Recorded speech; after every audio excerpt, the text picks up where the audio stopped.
슈퍼맨이라는 영화를 아마 다들 아실 겁니다.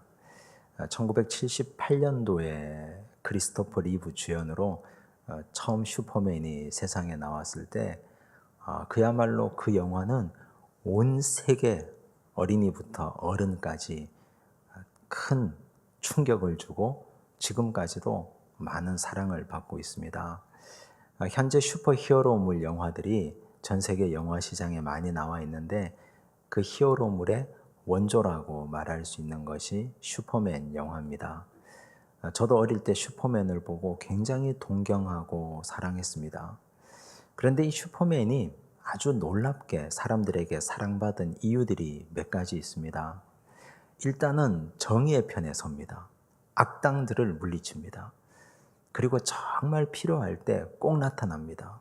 경찰은 필요할 때 나타나지 않는데. 그런데 슈퍼맨은 정말 필요할 때 반드시 나타납니다. 그리고 우리가 일반적으로 할 수 없는 일을 해줍니다. 악당을 무찌르고. 사람들은 다 무력하고 무능한데 슈퍼맨 한 사람만 있으면 지구의 평화는 걱정할 것이 없습니다. 그래서 사람들은 다 슈퍼맨을 사랑합니다. 어릴 때 제 친구들 중에 슈퍼맨 흉내 낸다고 목에 보자기 메고 책상에서 뛰어내리다가 팔다리 부러뜨린 아이들이 어디 한둘이었겠습니까? 굉장히 많은 그런 아이들이 슈퍼맨을 흉내낼 정도로 많은 사람들에게 사랑을 받았습니다. 그런데 요즘은 사회심리학적, 사회병리학적으로 슈퍼맨 신드롬이라는 말이 나오고 있습니다. 무슨 의미냐?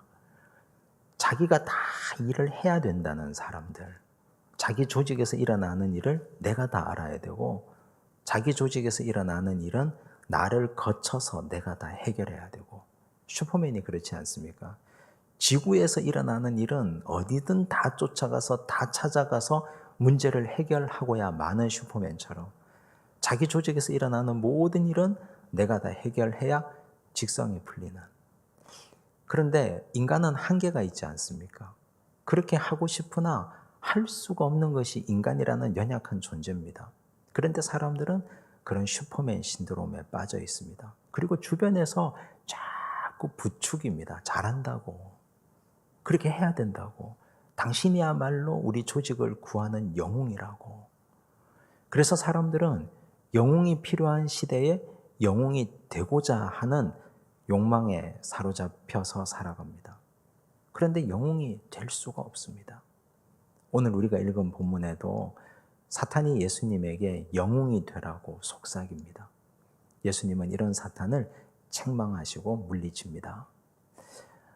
예수님이 겪으신 세 가지 시험은 인간이 당할 수 있는 모든 시험을 다 총집약하고 있습니다. 첫 번째 시험, 예수님의 약점을 사탄이 들어옵니다. 틈새를 공략했습니다. 40일 동안 금식하시고 배가 고픈 예수님에게 이 돌들로 떡덩이가 되게 하라. 네가 만약 하나님의 아들이라면. 만약에 이 돌들로 떡덩이가 되게 하지 못한다면 넌 하나님의 아들이 아니라는 말 아닙니까? 그런데 예수님이 사람이 떡으로만 살 것이 아니요 하나님의 입에서 나오는 모든 말씀으로 살 것이라 말씀하셨습니다. 떡은 가변적인 겁니다. 있다가도 없는 겁니다. 그런데 하나님의 말씀은 영원토록 존재하는 것 아닙니까? 있다가도 없는 것 위해서 목숨 걸지 마라. 영원한 하나님의 말씀 붙들고 살아가라. 그 말씀을 우리 예수님이 주셨습니다. 오늘 두 번째 시험입니다. 5절을 보십시오. 함께 읽습니다. 이에 마귀가 예수를 거룩한 성으로 데려다가 성전 꼭대기에 세우고. 여러분, 성전하고 마귀가 어울립니까? 성전이 이 거룩한 성전인데 이 꼭대기에 마귀가 올라서 있다. 상상할 수 있습니까? 우리는 성전하고 천사가 어울린다고 생각합니다.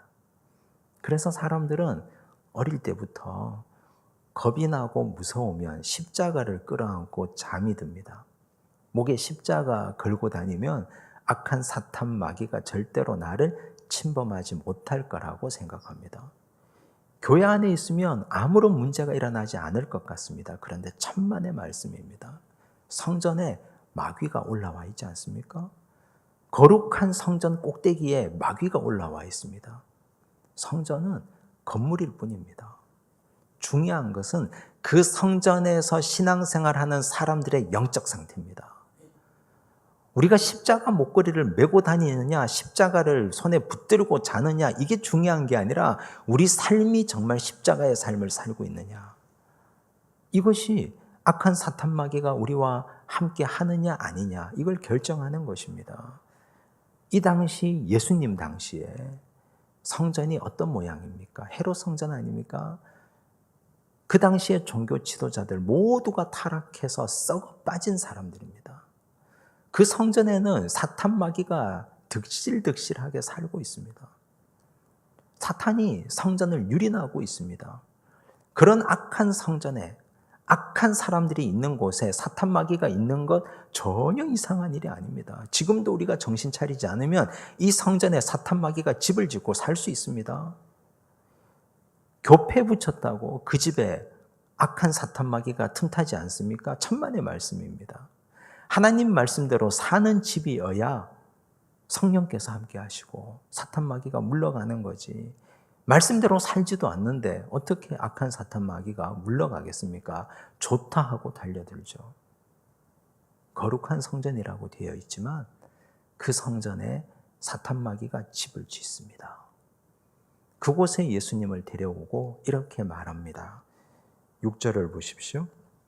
함께 읽습니다. 이르되 내가 만일 하나님의 아들이여든 뛰어내리라. 기록되었으되 그가 너를 위하여 그의 사자들을 명하시리니 그들이 손으로 너를 받들어 발이 돌에 부딪히지 않게 하리로다 하였느니라. 역시 정체성의 시험입니다. 네가 만일 하나님의 아들이라면 뛰어내리라. 그런데 이건 첫 번째 시험보다 한 걸음 더 나가 있습니다. 왜냐하면 이건 영웅이 되라는 말이기 때문입니다. 너는 영웅이 될 자격이 있다. 네가 하나님의 아들이라면 여기 뛰어내려라. 그래도 죽지 않을 거다. 사탄이 더 놀라운 것은 시편 91편 말씀을 인용했습니다. 천사가 너를 받들어 발이 돌에 부딪히지 않게 하리라. 물론 하나님의 말씀을 자의적으로 해석한 겁니다. 시편 91편 말씀을 가져왔으나 그 본문의 의도대로 해석하지 않고 자기 마음대로 멋대로 짜집게 한 겁니다. 그러나 우리가 이걸 분별하기 위해서는 하나님의 말씀을 우리가 사탄보다는 많이 알고 있어야 될 것 아닙니까? 사탄이 사람을 미혹할 때, 사탄이 사람을 시험에 들게 할 때 하나님의 말씀을 가지고 와서 미혹한다는 사실은 굉장히 중요합니다. 그런데 이 시대에 사탄이 왜 예수님더러 뛰어내리라고 했을까요? 만약에 수많은 사람들이 운집한 이 성전, 헤롯 성전에서 예수께서 뛰어내려서 죽지 않는다면, 정말 천사들이 그의 발을 받들어서 다치지 않게 한다면 예수님은 영웅이 되는 겁니다. 그 당시 예수님 사회는 영웅을 필요로 하는 사회였습니다. 로마의 압제 가운데 살고 있지 않습니까? 예수께서 만약 그런 기적을 보여준다면 사람들은 예수님을 왕으로 삼을 겁니다. 이분이야말로 우리와 함께 로마와 싸워서 로마의 손에서 우리를 건져주실 분이다. 이분이야말로 우리가 필요한 영웅이다. 사람들은 그렇게 예수님을 왕 삼으려고 했을 겁니다. 사탄은 사람들의 필요를 잘 알고 있습니다. 사람이 되고 싶은 영웅 심리도 적절하게 작용하고 적절하게 자극합니다. 영웅이 되라고. 뛰어내려서 왕이 되라고. 예수님은 이 시험을 공생애 내내 받았습니다. 요한복음 6장에서 예수님께서 오병이어의 기적을 행합니다. 보리떡 5개, 물고기 2마리로 5,000명, 남자만 5,000명을 먹였습니다. 그때부터 사람들은 예수님을 따라다닙니다. 왕 삼으려고. 적어도 예수님만 따라다니면 먹고 사는 걱정은 안 해도 되니까. 이분만 따라다니면 우리의 배고픔이 해결되니까. 이분을 왕으로 세우자. 그러면 우리는 이 가난과 지긋지긋한 고난에서 벗어날 수 있다. 예수님을 왕 삼으려고 했습니다. 이건 뛰어내리라는 말과 똑같은 말입니다. 요한복음 7장에 보면 예수님의 동생들이 나옵니다. 예수님의 동생들조차 예수님께 이렇게 말합니다. 예수님, 여기 묻혀있지 말고 유대로 올라가십시오. 예루살렘으로 올라가셔서 당신이 하고자 하는 일을 나타내십시오. 요즘으로 말하면 이 시골 구석에 묻혀있지 말고 서울에 가서 오병이어 기적을 한번 행하십시오. 그래서 출세하십시오. 영웅이 되라는 말 아닙니까? 영웅이 되라고. 시대는 우리에게 영웅이 되라고 합니다. 우리는 이 나라를 구원할 수 없지만 모두가 다 영웅이 되고자 하는 마음을 가지고 있습니다. 적어도 우리 가정에서는. 아버지라면 자녀에게는 영웅이 되고 싶습니다. 자녀들이 달라고 하는 거 다 들어주고 싶습니다. 돈도 많이 벌어서 가득 안겨주고 싶습니다. 해달라는 거 다 채워주고 싶습니다. 시집장가 갈 때 좋은 집도 사주고 싶고 다 해주고 싶습니다. 적어도 부모라면 내 자식에게는 제대로 기르고 싶고 제대로 키우고 싶고 다 들어주고 싶습니다. 적어도 내 새끼에게는 우리가 영웅이 되고 싶습니다. 사탄은 우리에게 말합니다. 해보라고, 뛰어내리라고. 그리고 천사가 너를 받들어 너를 다치지 않게 할 거라고.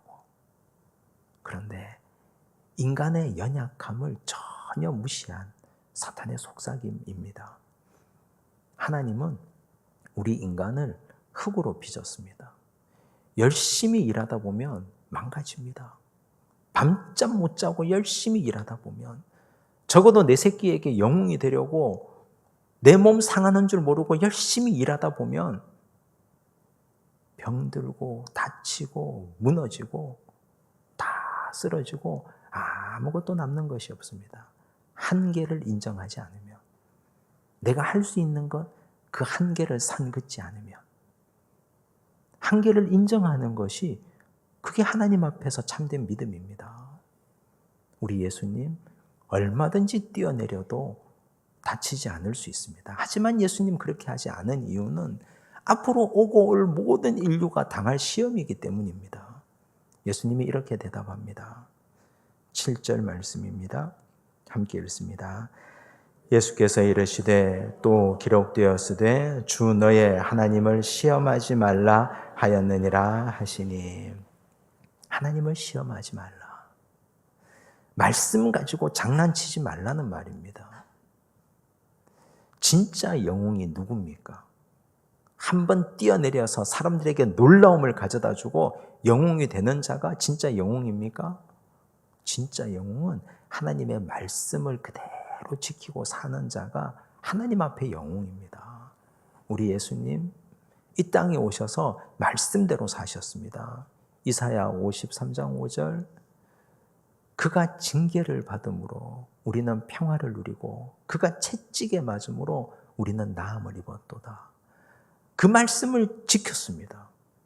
그 말씀대로 사셨습니다. 공중에서 뛰어내려서 죽지 않고 살아남는 것이 영웅입니까? 아니면 하나님 말씀 그 한 절 한 절을 평생 동안 지켜가면서 그 말씀대로 사는 것이 진짜 영웅입니까? 하나님 앞에서 영웅들이 되셔야 됩니다. 하나님은 우리가 말씀대로 지켜 살기를 원합니다. 특별한 능력이 없어도 우리가 가지고 있는 것 정말 보잘것없고 능력이 미쳐내도 하나님 말씀 붙잡고 한 걸음 한 걸음 나아가는 자, 하나님은 그런 자를 하나님 앞에서 하나님이 필요한 영웅이라고 말씀합니다. 오늘 우리가 하나님 앞에서 정말 진실로 영웅들이 되시기를 바랍니다. 사탄의 이런 시험에 노란하지 말고, 내가 할 수 없는 일을 하겠다고 나서지 말고, 인간의 약함과 인간의 한계를 인정하고 그저 우리는 오늘도 내일도 하나님 말씀 붙잡고 이 생명 다하는 날까지 한 걸음 한 걸음 뚜벅뚜벅 걸어나가시는 믿음의 자녀들 되시기 바랍니다. 기도하겠습니다. 하나님 아버지, 세상은 우리에게 영웅이 되라고 합니다.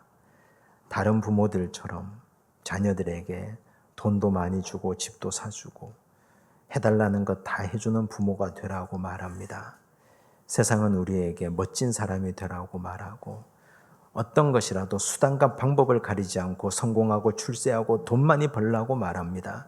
예수님에게 높은 데서 뛰어내려서 왕이 되고 영웅이 되라고 말한 사탄은 오늘도 여전히 우리에게 속삭이고 있습니다. 하나님이 이 사탄의 속삭임에 넘어가지 않게 하여 주시옵소서. 하나님 앞에서 영웅되게 하여 주옵소서. 하나님의 말씀 지키며 붙들고 그 말씀 가지고 살아서 그 말씀 한 절 한 절 실천하며 사는 것이 얼마나 힘겨운 일인지 얼마나 어려운 일인지 우리가 알고 있사오니 그 말씀대로 살아서 하나님 기뻐하시는 믿음의 자녀가 되어서 올곧게 주의 길 걸어가는 하나님의 백성 되게 하여 주시옵소서.